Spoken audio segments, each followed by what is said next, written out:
नमस्कार दोस्तों, आज हम लोग शुरू देखते हैं फिर से जो है साइमन कमीशन। साइमन कमीशन जो है उन 8 नवंबर 1927 को गठित की जाती है और इसका आगमन भारत में 3 फरवरी 1928 को होता है। साइमन कमीशन का गठन क्यों किया गया था? इसका कारण था कि 1919 के अधिनियम की समीक्षा के लिए। तो साइमन कमीशन का गठन कब होता है? 8 नवंबर 1927 को होता है। कब भारत में आता है? 3 फरवरी 1928 को भारत में आता है, बम्बई पहुँचता है। और जब इसका गठन किया जाता है तो यह लॉर्ड बर्किनहेड के सुझाव पर गठन किया जाता है इसका। और फिर क्यों गठित किया जाता है? क्योंकि भारत सरकार अधिनियम 1919 की अधिनियम की समीक्षा के लिए किया जाता है, जो कि उसमें प्रावधान रहता है कि 10 साल में एक कमीशन का गठन किया जाएगा जो इसका समीक्षा करेगा। इस समय जो साइमन कमीशन बना था इसके अध्यक्ष जॉन साइमन थे।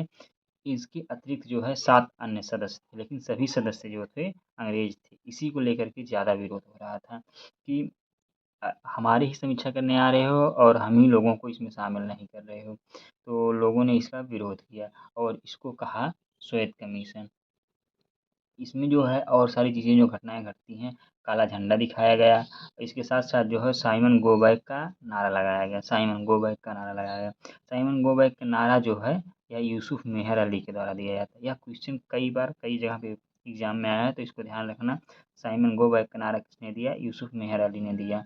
इस समय लाहौर में जो है लाला लाजपत राय के नेतृत्व में साइमन कमीशन के विरोध में प्रदर्शन चल रहा था, जिसमें लाठीचार्ज होती है और लाला लाजपत राय के सिर पर चोट लग जाती है, जिस समय वो कहते हैं कि मेरे शरीर पर लगी हुई एक लाठी जो है अंग्रेज़ों के ताबूत में आखिरी कील साबित होगी, जिसके कारण जो है फिर उस चोट लगने के कारण दिसंबर 1928 में लाला लाजपत राय की मृत्यु हो जाती है। तो कभी पूछा जाता है किस दौरान जो है लाला लाजपत राय की मृत्यु हो गई, तो साइमन कमीशन के विरोध के दौरान लाठी लगने से लाला लाजपत राय जी की मृत्यु हो जाती है।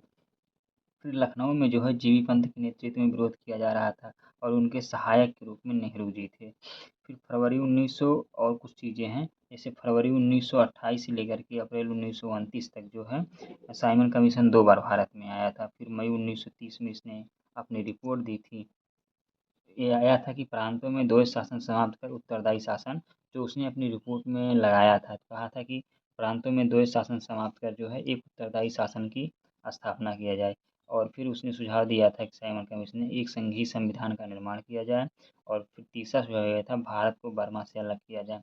यह पूछा जाता है कि भारत को बर्मा से कब अलग किया गया? 1935 एक्ट के द्वारा जो है 1937 में अलग कर दिया, लेकिन पूछा जाएगा किस कमीशन के, अभी तक क्वेश्चन नहीं आया, लेकिन यह आ सकता है कि किस कमीशन के सुझाव पर भारत से बर्मा को अलग किया गया? तो साइमन कमीशन की रिपोर्ट पर। अब इसमें लाला लाजपत राय ने कहा था कि मेरे शरीर पर लाठी की एक-एक चोट ब्रिटिश साम्राज्य के ताबूत पर ठुकी हुई एक-एक कील साबित होगी। इस कोटेशन को याद रखें, कोटेशन डाल कर के पूछ लिया जाता है, किसने कहा था यह। अब साइमन कमीशन से संबंधित जो कुछ क्वेश्चन आए हुए हैं प्रीवियस ईयर में, उनको देख लेते हैं हम। ऐसे आया था कि साइमन कमीशन भारत कब आया? तो आप लोगों को पता है 1927 में गठित होता है, 1928 में साइमन कमीशन भारत आता है। किस कमीशन को श्वेत कमीशन कहा जाता है? साइमन कमीशन को जो है श्वेत कमीशन कहा जाता है। क्यों कहा जाता है? क्योंकि इसमें सभी जो सदस्य थे वह ब्रिटिश थे। साइमन गो बैक का नारा किसने दिया? अभी आप लोगों को बताया गया है, साइमन गो बैक का नारा यूसुफ मेहर अली ने दिया। फिर लाला लाजपत राय की मृत्यु कब होती है? लाला लाजपत की मृत्यु दिसंबर 1928 में होती है। ये सारे क्वेश्चन किसी न किसी एग्ज़ाम में आए हुए हैं, तो इसलिए इनको इसी तरह से रिवाइज़ करते रहो और देखते रहो। उम्मीद है वीडियो अच्छी लगी होगी। अच्छी लगी है तो कृपया लाइक, शेयर और सब्सक्राइब करें।